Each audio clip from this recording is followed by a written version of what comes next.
Olá, boa noite, seja bem-vindo ao Quem Tá com a Palavra, seja bem-vindo ao ano de 2024. Louvado seja o nome do Senhor, Deus Todo-Poderoso, que permite a gente estar aqui mais uma vez, nos debruçando na Palavra da Verdade. Meu nome é Camila, eu sou do Ministério Esperança de Israel e esse aqui é o Quem Tá com a Palavra mais uma vez, continuando a falar sobre o livro de Provérbios, continuando a falar sobre o capítulo 14 do livro de Provérbios, mas hoje com esse título nesse vídeo de Amor Perfeito, que a gente vai fazer as considerações, as reflexões dos versos 21 a 25. O verso 21, sem mais delongas, ele diz assim, que o que despreza o seu companheiro peca, mas o que se compadece dos humildes é bem-aventurado. É pecado desprezar o próximo, Jesus, ele nos ensina numa outra passagem, que está lá no livro de Marcos, no capítulo 12, nos versos 29 a 31, exatamente sobre isso. E Jesus, ele fala assim, nesses versos, O primeiro de todos os mandamentos é: ouve Israel, o Senhor, nosso Deus, é o único Senhor. E aí no verso 30 ele fala: amarás, pois, ao Senhor teu Deus de todo o teu coração, de toda a tua alma e de todo o teu entendimento e de todas as tuas forças. Este é o primeiro mandamento. E o segundo, semelhante a este, é: amarás o teu próximo como a ti mesmo. Não há outro mandamento maior do que estes. Tamanha a importância de amar ao Senhor nosso Deus com todas as nossas forças, com tudo aquilo que nós conseguimos, podemos e queremos, e escolhemos, e também amar ao nosso próximo como nos amamos, O que quer que seja que o nosso próximo precise, ele não deve ser ignorado. Esse é o ensinamento, se a gente puder assim refletir, independente de quem seja o nosso próximo naquele momento, na circunstância, seja uma pessoa amiga, seja uma pessoa inimiga, rival, na necessidade a gente tem que recordar da palavra do Senhor, que não é porque nós somos bons ou superiores que nós ajudamos a todos sem distinguir ninguém, mas é porque o Senhor assim nos instrui, que é um mandamento extremamente importante. A nossa ação, a nossa resposta às situações, a nossa vida, ela tem que ser de misericórdia, porque a misericórdia, ela é o oposto do desprezo, E essa misericórdia para com o nosso próximo também. Então, se assim a gente for, se assim nós seguirmos a palavra de Deus, nós verdadeiramente seremos bem-aventurados, conforme a palavra do Senhor nos ensina. Na nossa sociedade hoje, os relacionamentos, refletindo um pouco mais, eles são cada dia mais egoístas e mais práticos. As pessoas, elas se aproximam umas das outras para serem de alguma forma servidas ou atendidas em algum aspecto, E se essa expectativa ela não é atendida, as pessoas simplesmente descartam umas às outras, porque ninguém mais quer se submeter a servir primeiro. Jesus confronta isso. Jesus confronta isso ensinando a amar antes de ser amado, ensinando a servir sem expectativa de reciprocidade, Porque esse sentimento de fazer algo, essa intenção de realizar sem esperar nada em troca, isso é que é o verdadeiro amor. E esse é o verdadeiro amor que vem dos céus. Então, se a gente parar para pensar, esse exercício de descarte, quando as pessoas não são atendidas ou não são recíprocas, Isso é feito, por exemplo, com o humilde, com aquele que é pobre, com aquele que está numa situação de necessidade. Ele é colocado de lado pela sociedade porque ele não pode dar nada em troca, mas ele precisa de algo.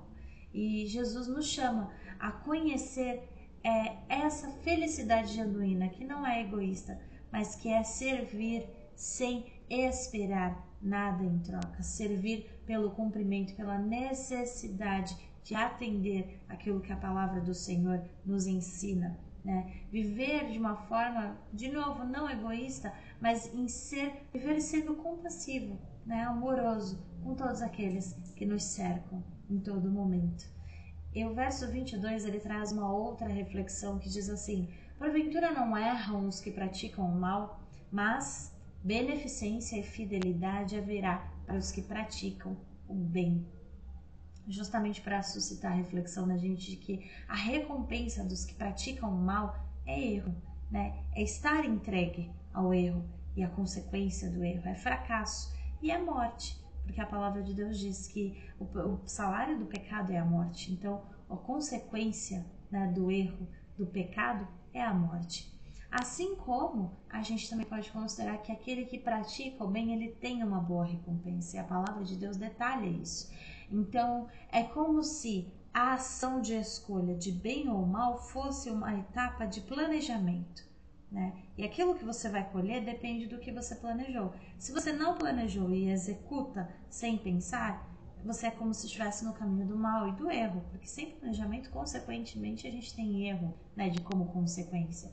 Assim como se você planeja e realiza o bem, e atenta e vigia e observa e aprende e exercita, você tem a sua boa colheita. É mais uma vez o Senhor nos demonstrando de uma diferente forma sobre semeadura e colheita, porque não há como viver um caminho torto e esperar bênção no final desse caminho.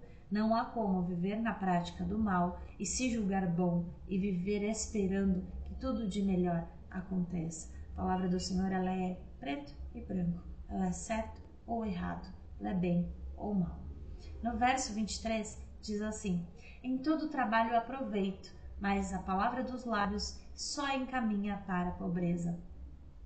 O Senhor refletindo pra gente, né? Fazendo a gente refletir uma vez mais nesse excesso, muitas vezes, de palavras e de tagarelices. Veja, o muito falar, ele não é produtivo. Ao contrário, ele muitas vezes pode tornar aquele que muito fala inútil, ou malicioso, ou colocar em situações delicadas, como outros versos do livro de Provérbios falam. E eu creio que o Senhor, ele exorta bastante sobre o muito falar, justamente porque as pessoas, no geral, na sociedade, conversam-se muito. Então, pelo muito conversar, é perigoso os diversos assuntos pelo tagarelar, pelo falar em excesso. Então, ele nos chama a observar aquilo que está sendo conversado e discutido. Por quê? Porque aquele que fala e fala muitas coisas e ele entra nesse estado de tagarelice, né? Em algum momento ele se torna um homem, por exemplo, odiado, né? E ele se coloca numa posição que muitas vezes ele pode não ser escolhido para determinados trabalhos ou oportunidades, ele pode ser preterido de alcançar e de atingir algum tipo de posição. Então, acaba que encaminhando para a pobreza, acaba que encaminhando aquele que tem essa coisa da tagarelice para a dificuldade, porque justamente a nossa obtenção de vida, né, a nosso sustento, ele é através do trabalho. Então, se por uma parte de comportamento, um homem ou mulher, né, uma pessoa na sociedade, ela é preterida de encontrar algum tipo de tarefa, até de crescer profissionalmente, isso acaba gerando, né, uma consequência de pobreza, uma consequência de falta de trabalho, de falta de emprego. Então, é como se o Senhor estivesse aqui conosco nessa hora e dissesse assim: cuidado, que pelo muito falar perde-se oportunidades. No verso 24, diz assim: a coroa dos sábios é a sua riqueza, a coroa dos sábios é a sua riqueza, vírgula, a estultícia dos tolos é só estultícia. Lembrando-nos que não riquezas, mas a sabedoria em si, ela dá uma coroa de glória, como está lá no livro de Provérbios também, mas no seu capítulo 4, verso 9.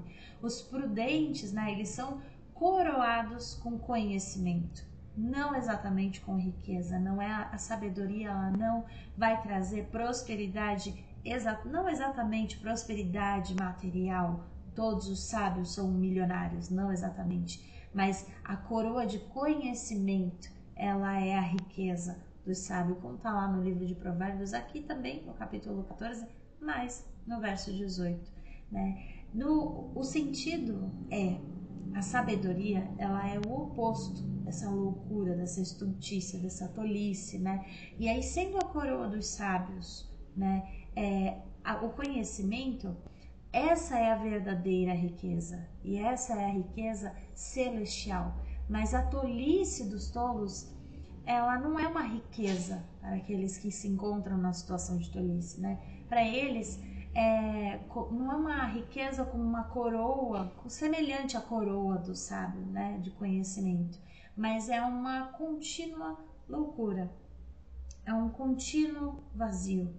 Ele não é uma coroa nem ornamental, mas e nem de sabedoria que enriquece, de conhecimento que só faz crescer. Mas antes e ainda é um acúmulo de vazios, né? É um acúmulo de falta, é um acúmulo de erros, é um acúmulo de falhas. Então, são significados diferentes, são posições diferentes, mas a palavra de Deus, ela traz esse exercício pra gente, porque no tolo, no comportamento de tolice, né, no comportamento de loucura, há sempre algo faltando, mas a completude que traz o conhecimento, principalmente, né, como riqueza celestial, o conhecimento que vem de Deus, não é uma coroa que aquele que é tolo, ela vai conseguir, a pessoa, né, não vai conseguir alcançar. Então, o verso diz: a coroa dos sábios é a sua riqueza, mas a estultícia dos tolos é apenas estultícia, né? Não tem nenhum tipo de benefício ou riqueza em ser tolo ou estar em situação de tolice. O verso 25 diz assim, que a testemunha verdadeira, ela livra almas, mas o que se desboca em mentiras é enganador, profere mentiras é enganador. A testemunha que livra almas são aquela que se coloca na posição de declarar aquilo que é verdade, e assim ele liberta da calúnia, liberta de acusação levianas as pessoas que assim não procederam mal. E aquele que declara mentiras é enganador porque ele destrói essas almas inocentes. Então, o Senhor, ele não se agrada desse tipo de posição, porque é uma posição leviana. Faça o contrário daquilo que se pensa, né? Manipula-se para atingir um determinado objetivo, porque aquele que engana, ele manipula outra pessoa, né? Ele é falso, ele mente para alcançar um objetivo independente dos meios. O Senhor, ele não se agrada desse tipo de comportamento, porque é um comportamento baseado em mentira. E o Senhor não se agrada principalmente daquilo que faz, né, as pessoas inocentes serem levadas a consequências de que elas não teriam responsabilidade alguma. Mas principalmente a mentira é uma coisa que desagrada profundamente ao Senhor nosso Deus. E o coração leviano também, porque é aquele que escolhe dissimular, escolhe manipular, escolhe arquitetar o mal, enganando a todos como se fosse bem. Essa é a primeira quinta-feira do ano de 2024. É com muita alegria, de verdade, que eu estou aqui e tenho essa oportunidade de continuar esse trabalho de leitura e de consideração. Eu espero de todo o meu coração que essa palavra ela tenha sido de alguma forma bênção e esclarecimento para você. E se o Senhor assim permitir, na próxima quinta-feira, a segunda quinta-feira do ano de 2024, estarei aqui novamente, trazendo as considerações, as reflexões e os versos. Muito obrigada pela tua companhia e que Deus te abençoe.